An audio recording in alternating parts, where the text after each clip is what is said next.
message here about low volatility is one that has to do with the low correlation of the stock markets across these countries.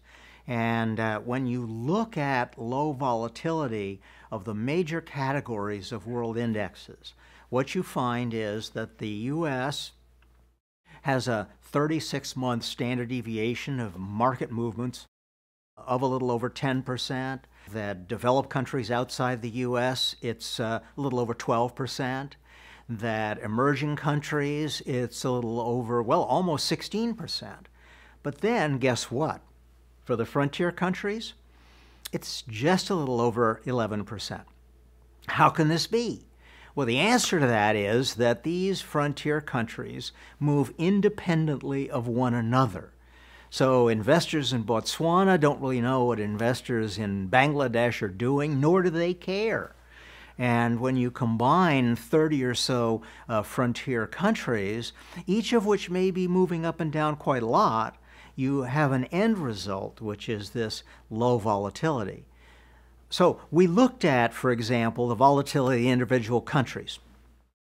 The 25 most volatile countries include 9 frontier markets, 13 are in emerging, and 3 are developed. But having said that, when you look at the cross-correlation, which is every country relative to the other countries in its category, frontier, emerging, and developed, what you find is that the average cross-country correlation is 0.17 for the frontier. It's a little over 0.4 for emerging, and it's nearly 0.6 for developed countries. What this is simply saying is that when something happens at the Federal Reserve or a government shutdown in Washington, the developed countries all feed off of that and tend to move in the same direction as the U.S. market. But not so when you come to frontier.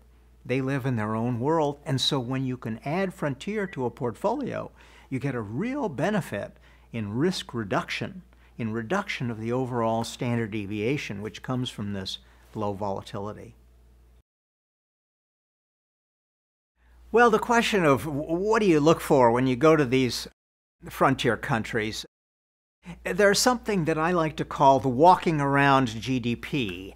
And that's to say that if you just look at statistics from the World Bank, you can see that there's a huge gulf between where the poorer countries in the world are and the rich places like the US and Europe. Things we take for granted are not generally available.